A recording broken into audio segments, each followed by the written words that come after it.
aujourd'hui, on est le 5 décembre. Je suis, moi, Sandrine Donzel, je suis psychopraticienne.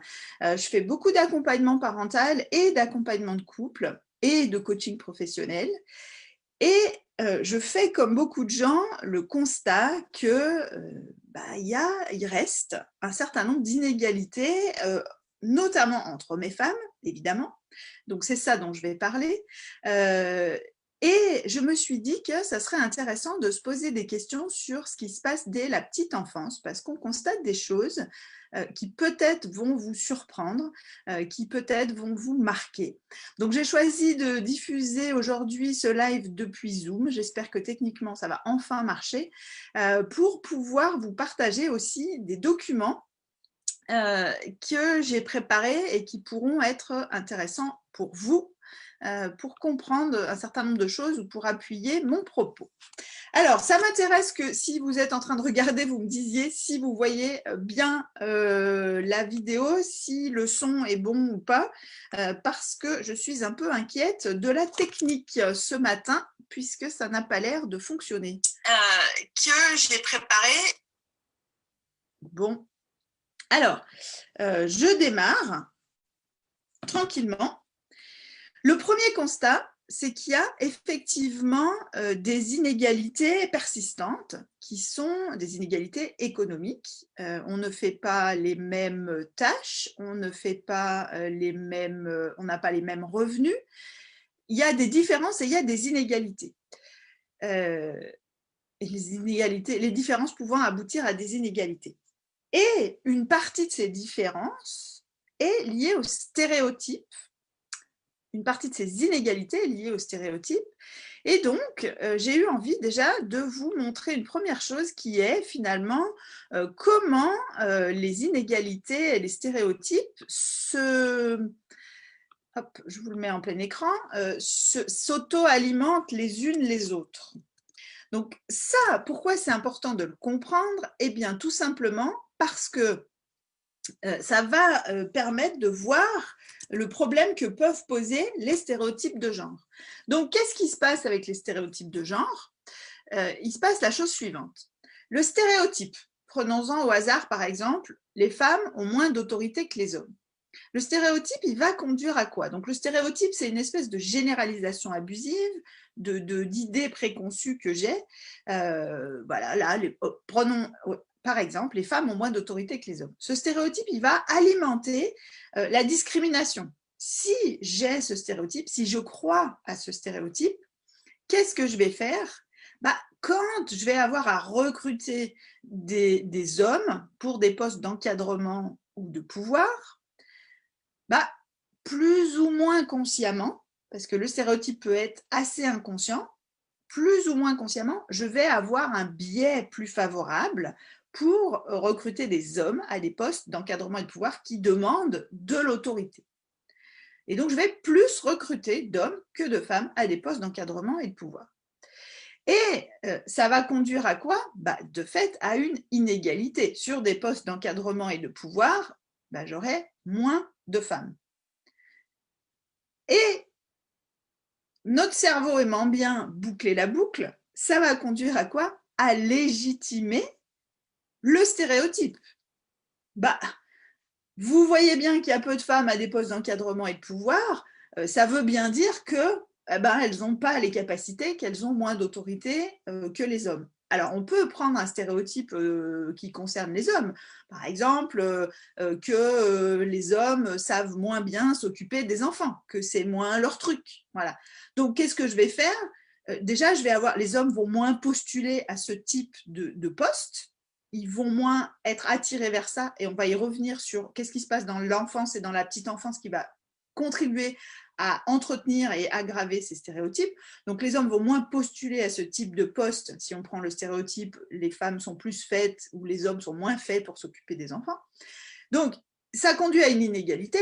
Dans les métiers de la petite enfance, par exemple, il y a 99% ou 98% de femmes. Et ça va légitimer le stéréotype. Vous voyez bien qu'ils ne sont pas capables, donc c'est pour ça qu'il y en a moins. Alors, je vais arrêter mon partage d'écran et je vais retourner voir sur Facebook si vous avez des commentaires. Pas encore. Donc, qu'est-ce que ça veut dire? Ça veut dire que c'est intéressant d'aller se poser la question de qu'est-ce que c'est qu'un stéréotype, comment ça se construit et le rôle qu'il joue, on l'a vu là. Je vais vous donner quelques explications, enfin quelques illustrations aussi du rôle que peut jouer le stéréotype, notamment quand on l'a soi-même intégré. Alors, je repartage mon écran, finalement. Hop. Tac. Je vais vous donner un premier exemple. Il y a un stéréotype. Donc, le stéréotype, c'est une généralisation abusive. Il y a un stéréotype qui dit « les garçons sont meilleurs en maths ». Et selon la manière dont vous menez l'expérimentation, vous allez pouvoir confirmer ce stéréotype. Donc, vous prenez un exercice de maths, vous le faites faire à des filles et des garçons, et vous constatez que, effectivement, les garçons obtiennent de bien meilleurs résultats que les filles, donc les garçons ici en bleu et les filles en rouge-rose. J'ai repris des codes traditionnels, bien que très récents. On voit que si on fait faire un exercice de géométrie à des garçons et des filles, eh ben, les garçons obtiennent de bien meilleurs résultats. Donc, on pourrait se dire, finalement, c'est fondé, les garçons sont vraiment meilleurs en maths. Sauf que, si vous proposez le même exercice de géométrie, mais que vous le présentez comme étant un exercice de dessin, vous obtenez ça. C'est-à-dire que les garçons performent moins bien que lors du premier exercice, alors que c'est le même, et les filles performent beaucoup mieux qu'au premier exercice, et beaucoup mieux que les garçons. Et donc, en fait, ici, le stéréotype, il joue quel rôle? Il joue un rôle auto-prédictif. C'est-à-dire, j'ai intégré le stéréotype, c'est un exercice de géométrie, je suis une fille, je ne suis pas très bonne en maths, donc je vais laisser tomber plus vite, je vais moins comprendre, je vais m'auto-stresser ou des choses comme ça. Et inversement pour les garçons. Les garçons, quand on va leur proposer l'exercice de dessin, ils vont être dans ah bon, c'est un truc c'est un dessin, c'est pas très important. Donc vous voyez que, attention, les stéréotypes, la manière dont on les étudie va pouvoir changer l'observation qu'on fait. Et vous voyez qu'ils ont un rôle extrêmement fort dans la manière dont je vais me comporter. Quand j'ai intégré un certain nombre de stéréotypes, je vais me comporter d'une manière différente sans même m'en rendre compte. D'autres exemples de stéréotypes, donc là on voit que les stéréotypes se renforcent. Alors ça c'est autre chose, donc je vais arrêter de partager l'écran parce que c'est un autre sujet que je voulais aborder, les jouets. Un autre exemple de stéréotype qui va jouer, ça va être par exemple sur la médecine. On sait par exemple que les femmes meurent plus d'infarctus que les hommes. Alors, ça paraît étonnant, mais l'infarctus, les problèmes cardiaques, c'est une maladie qui est vue comme étant une maladie plutôt masculine. Il y a une forme de stéréotype autour de ça. Et du côté des femmes, on va plutôt avoir tendance à considérer que les femmes sont anxieuses, stressées, avec plus de problèmes psychologiques. Donc, qu'est-ce que ça amène, ce stéréotype? Ça amène des différences de prise en charge dans la santé. Pourquoi est-ce que les femmes meurent plus d'infarctus? D'une part, quand un homme arrive en se plaignant d'une douleur dans la poitrine, on va plutôt l'envoyer chez le cardiologue.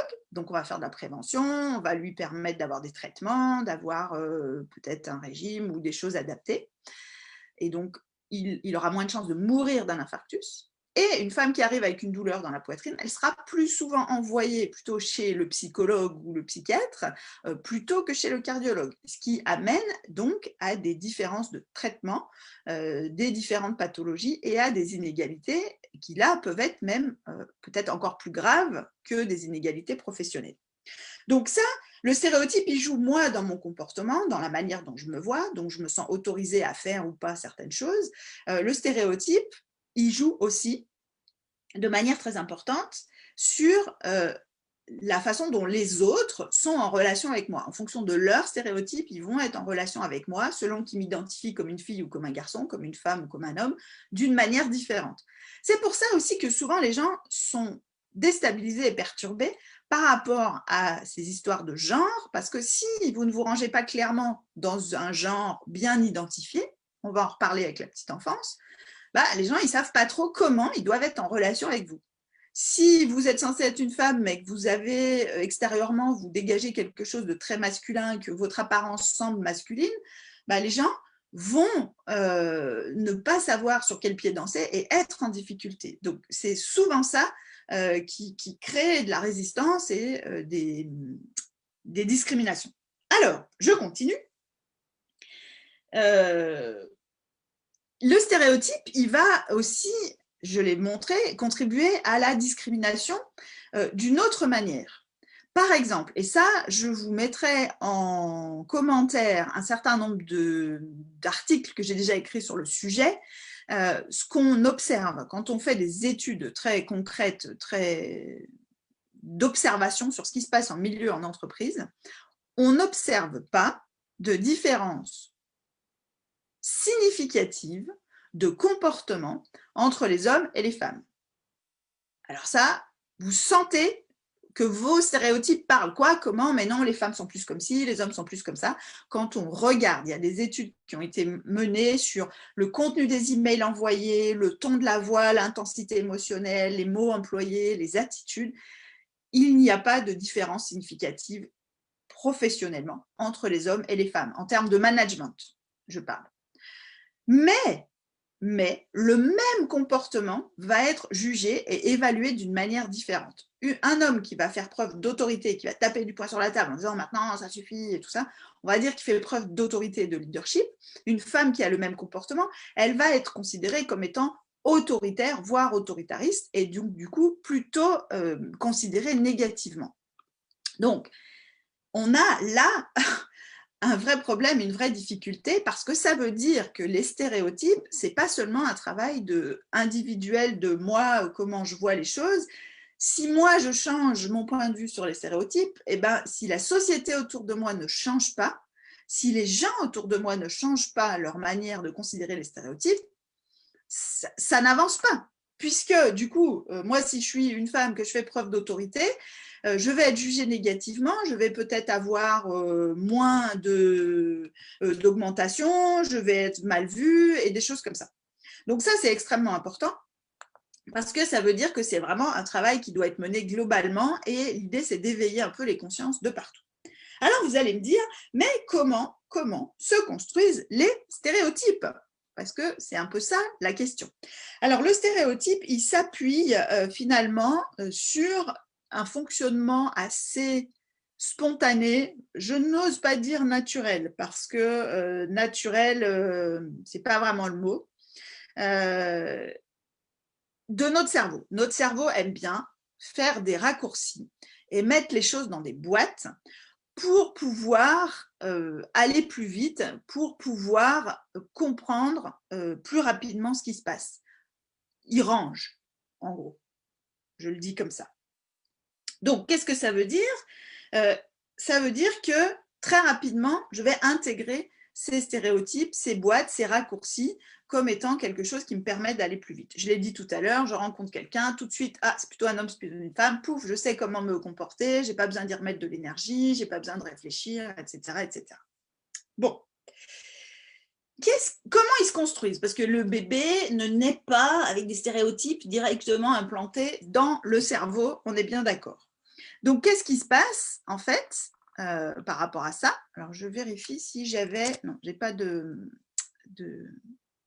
visuel à vous montrer. En gros, à la naissance, on a à peu près 10% des connexions du cerveau qui sont installées et 90% qui vont se construire dans l'interaction avec les autres, dans la manière de vivre, de se comporter et tout ça. En gros, le stéréotype, il s'implante en regardant, quand l'enfant regarde autour de lui et dans la manière dont on est en interaction avec lui. Alors, attention, il y a du coup 3 axes, donc je les avais notés pour vous en parler.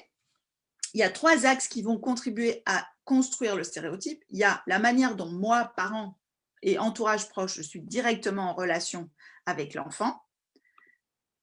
Il y a, et c'est souvent ça sur le quoi on agit, pardon, je suis en train de regarder les commentaires et du coup je suis un peu perdue, mais je ne vois pas de commentaires, donc j'espère que vous en aurez. Donc il y a la manière dont on est directement en relation avec l'enfant, la manière dont on se comporte avec lui. Alors ça, je vais beaucoup en parler, notamment dans la petite enfance et dans les structures petite enfance. Il y a aussi, pas seulement la manière dont je suis directement en relation avec l'enfant, il y a la manière dont je me comporte d'une manière générale, dont je renforce ou pas tel ou tel stéréotype. Et ça, l'enfant, il va regarder en fait l'exemple que je lui montre. Si je lui dis l'égalité, blablabla, que je m'adresse à lui en étant égalitaire, mais que dans mon couple, dans la famille, on a des rôles qui sont très stéréotypés, je peux parler pendant des heures, ça va être très fortement contrebalancé par les modèles que l'enfant voit autour de lui. Donc ça, c'est extrêmement important parce qu'il n'y a pas que ce qu'on fait en relation avec les enfants qui joue un rôle. Et puis, il y a le bain culturel plus largement. Alors, je vais commencer par ça, d'ailleurs, le bain culturel. Alors, j'en profite, je ne vois pas de commentaires pour le moment. J'espère que ce n'est pas Facebook qui me joue des tours en ne me montrant pas vos commentaires. Donc, je vais vérifier sur mon téléphone s'il y en a. Si vous voulez me faire un petit coucou pour me dire que tout est bon pour vous, ça me rassurerait, on va dire ça comme ça. Donc, je vais vous montrer maintenant comment le bain culturel va influencer les enfants en prenant un sujet extrêmement courant qui est celui des jouets. Donc, si vous regardez cette boîte de jouets, alors ce n'est pas seulement les rayons filles, les rayons garçons, c'est-à-dire qu'il y a des magasins dans lesquels on catégorise des jouets comme étant pour filles ou pour garçons, c'est aussi les images. Donc, si vous regardez bien, ici, on a une boîte de chimie, donc un truc scientifique, plutôt classé garçon, et évidemment, qu'est-ce qu'il y a sur la boîte? Un garçon. Si vous regardez ici, on a un laboratoire de chimie, à nouveau, c'est un garçon. Ici, on a ma chimie. Alors là, on a une fille quand même sur la boîte. Par contre, c'est l'assistante, visiblement. Elle prend les notes, mais celui qui manipule, qui fait, c'est le garçon, pardon. Autre exemple, bon, alors là, il y a les éditions Fleurus. Alors, les éditions Fleurus, je pense qu'en termes de stéréotypes, désolé hein, pour les éditions Fleurus, mais en termes de stéréotypes, ils font assez fort. Ok, bon, après, on sait qu'ils ont une orientation quand même plutôt catholique, plutôt orientée sur des choses comme ça. Donc, vous voyez, ne serait-ce que les livres qui sont présentés. Donc, ça veut dire que dès la petite enfance, ces livres, soit on les évite, soit on en parle pour amener l'enfant à faire des distinctions et à voir que les choses peuvent être différentes. Alors, dans les éditions Fleury, je vous le dis tout de suite, il y a aussi des choses qui sont extrêmement racistes. Donc voilà, je me permets de le dire parce que je suis tombée sur des trucs, c'est juste affreux. Alors, je reviens juste une seconde sur les livres. Dans les livres, et j'en reparlerai sur ce qui se passe aussi dans la petite enfance et dans les interactions avec les professionnels de la petite enfance et les parents, dans les livres, assez souvent, il y a des stéréotypes, si on regarde bien. Assez souvent, le personnage principal est plutôt masculin, donc on appelle ça un peu le discours universaliste, c'est plutôt masculin. Par défaut, le personnage est masculin. Et même des personnages dont on ne connaît pas a priori le sexe, qui sont souvent représentés par des animaux, ils sont plutôt masculins, ils ont plutôt des attitudes masculines quand ils sont un peu des héros. Il y a quelques livres maintenant, il y a de plus en plus de livres qui permettent de contrebalancer ça, mais si vous regardez bien, les modèles qui sont présentés par ce bain culturel, eh ben, ils ont tendance à renforcer les stéréotypes. Ici, bah, voilà, classique, voilà, le garçon, il fait de la médecine, la fille, elle fait du repassage. Bon. Alors, un exemple, par exemple, de ce qu'on peut faire pour contribuer à l'égalité. Donc ça, c'est un catalogue de jouets. Il y a un déguisement de docteur, il y a un garçon et une fille. Il y a un truc de bricolage, il y a un garçon et une fille. Les deux manipulent, les deux sont à égalité. Et du coup, ça fonctionne, si je peux me permettre. Alors, j'arrête de partager ça. Je retourne sur Facebook pour voir si vous avez des commentaires. Ah, merci Bérangère de me rassurer. Je suis contente de voir que ça fonctionne. Donc, le bain culturel, il est hyper important. Et donc, c'est ces trois aspects, le bain culturel, la manière dont je suis en relation avec les enfants et ce que les enfants observent autour d'eux, qui va contribuer à construire un stéréotype. Donc, qu'est-ce qui se passe dans la tête des enfants? J'ai dit, à la naissance, il y a 10% des connexions qui sont installées et 90% qui se développent dans l'interaction avec les autres et avec le monde qui m'entoure. Vers 2 ans et demi, on constate que les enfants ont compris les stéréotypes du monde qui les entoure et notamment les stéréotypes de genre. Donc, vers 2 ans et demi, ils sont capables de dire les filles, c'est plutôt comme ça et les garçons, c'est plutôt comme ça. Alors, c'est aussi, et ils ont souvent des choses très clivantes qui sont un peu caricaturales, mais c'est aussi lié à leur âge. Ils ont besoin d'avoir des gros repères sur lesquels se baser pour comprendre, pour pouvoir identifier filles, garçons. Alors, ils ont besoin d'identifier filles, garçons aussi parce que nous, adultes, on a besoin de faire cette distinction ou qu'on fait cette distinction de manière générale. Alors, ça veut dire aussi qu'à cet âge-là, ils n'ont pas forcément, ils ont compris les stéréotypes, ils sont capables de les verbaliser, mais ils n'ont pas forcément intégré. En termes de, ils commencent à les intégrer et à se comporter différemment, mais c'est encore pas très marqué. Et cette différence, elle va s'accentuer. Par exemple, avant l'âge de 6-7 ans, on n'observe pas de différence de performance cognitive très marquée entre les filles et les garçons. Donc, on prend un exemple de repérage dans l'espace, eh ben, il n'y a pas de différence entre filles et garçons avant 6-7 ans. Donc, ils commencent vraiment à intégrer et à se comporter en fonction des stéréotypes à partir de 6-7 ans et parfois un peu avant. Donc, ça commence envers 2 ans et demi, 3 ans et ça devient vraiment marqué après. Donc, ça veut dire aussi que ce qu'on fait dans la petite enfance, dans la toute petite enfance et dans la petite enfance et jusqu'à la fin de la maternelle est aussi extrêmement important sur le développement des stéréotypes. Alors, ce dont je voulais vous parler aujourd'hui, c'est justement la manière dont on est en interaction avec les petits enfants.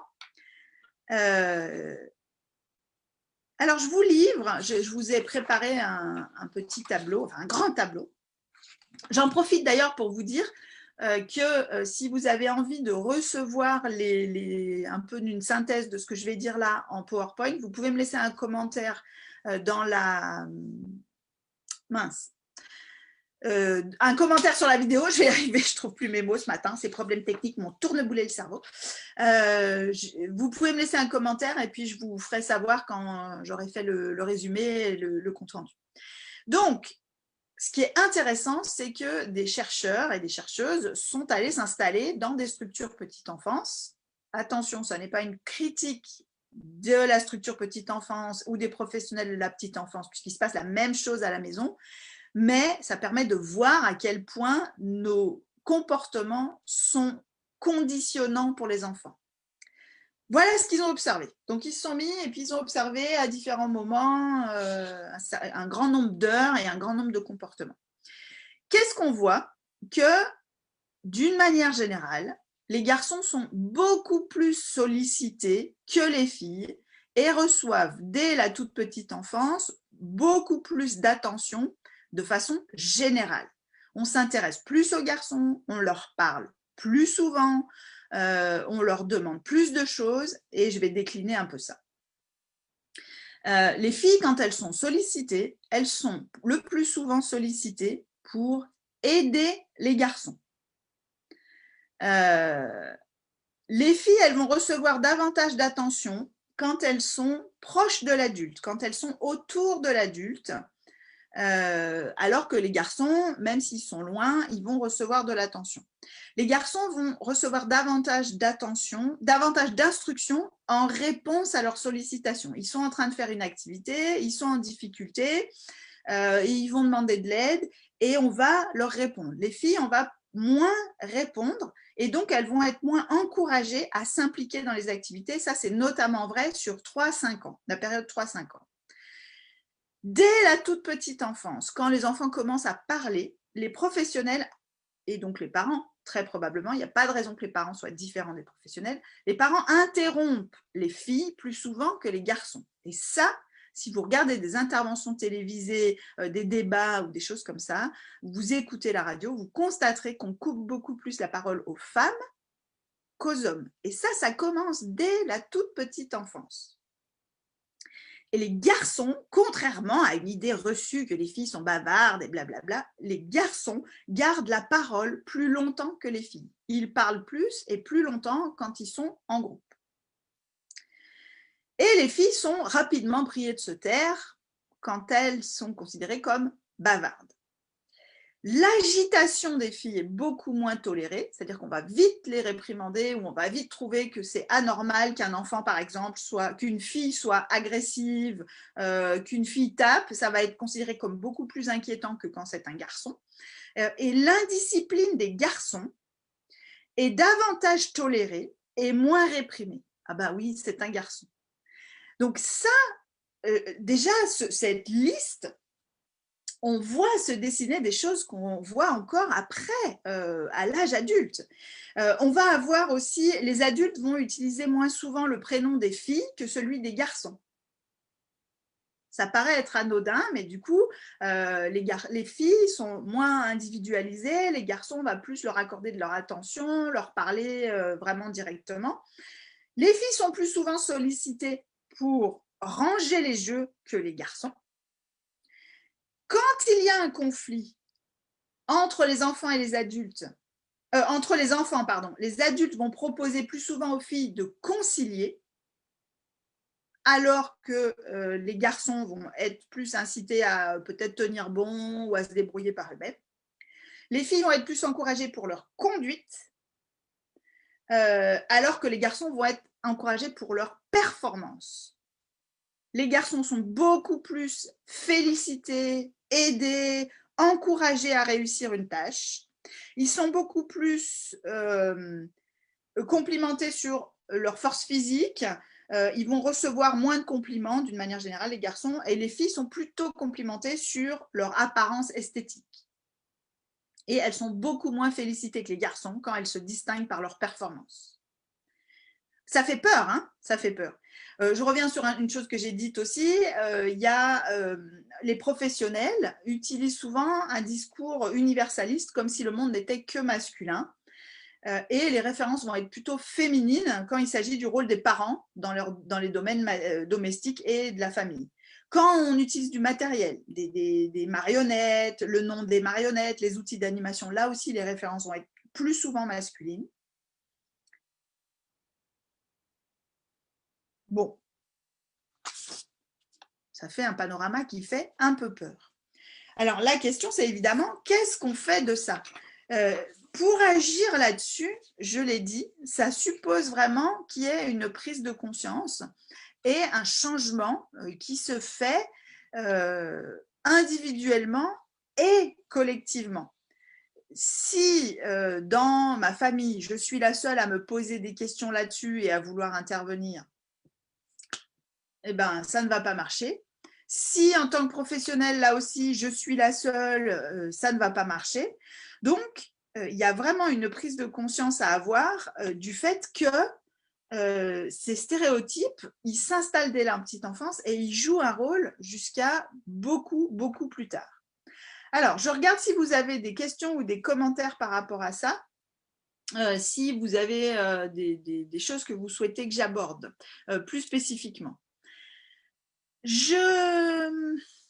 J'en profite du coup pour vous parler en attendant vos questions, en espérant que je les vois, parce que là aussi Facebook joue parfois des tours.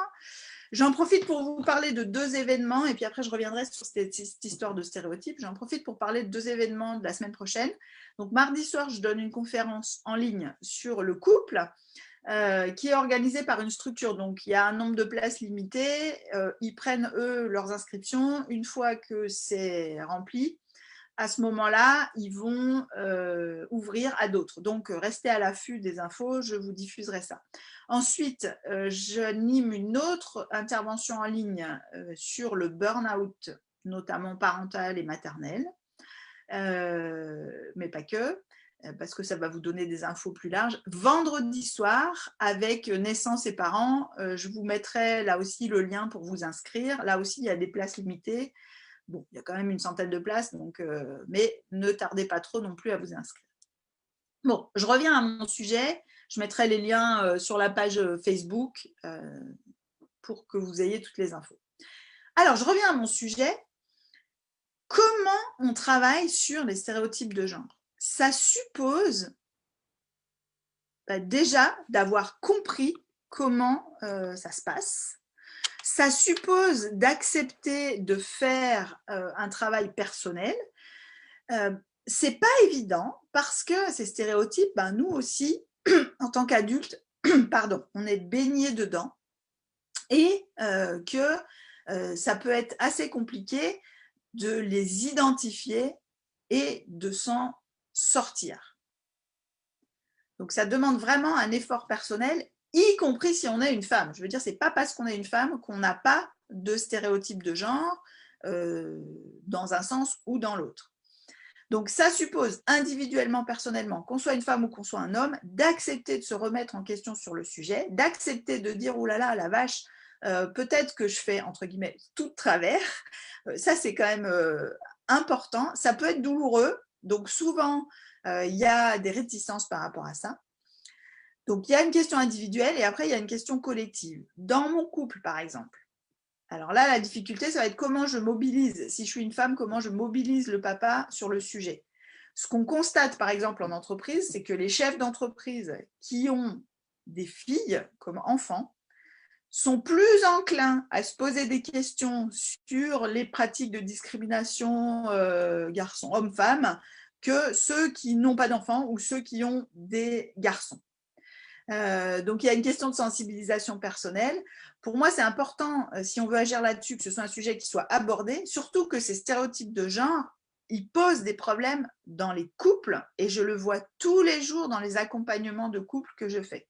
Donc là, j'en profite aussi pour glisser. Je suis en train de travailler sur un petit guide de survie à la charge mentale pour le couple, pour amener les deux à se positionner, à se poser des questions et à travailler ensemble. C'est un travail qu'on ne peut faire que main dans la main. Vraiment, de se remettre en question chacun, d'accepter de se faire bousculer, d'accepter de changer un fonctionnement qui nous paraît pour certains ou certaines confortable et qui nous paraît aller de soi. Donc, c'est vraiment bousculant. En tant que professionnel de l'enfance ou de la petite enfance, c'est aussi un travail qu'il est important de mener collectivement. Si je suis la seule professionnelle dans une structure à me poser cette question, ça ne changera pas grand-chose s'il n'y a pas une réflexion collective. On l'a vu sur les livres qu'on utilise, sur le matériel qu'on utilise, sur la manière dont on est en relation, dont on parle aux enfants. Alors, je suis en train de regarder s'il y a des commentaires. Je n'en vois pas pour le moment. Bon, que dire d'autre? Comme il n'y a pas de commentaires et pas de questions, je suis un peu embêtée, mais il est déjà, je vérifie qu'il n'y a pas de commentaires, il n'y a pas l'air. Comme il est déjà...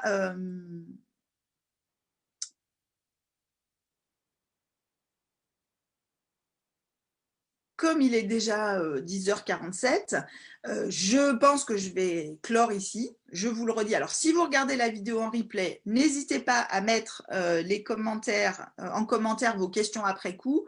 J'y répondrai le moment venu. N'hésitez pas aussi à me dire en commentaire si vous voulez recevoir une petite synthèse de ce que j'ai dit là, avec éventuellement des infos complémentaires sur l'état des lieux, sur l'égalité, les enjeux que ça peut représenter.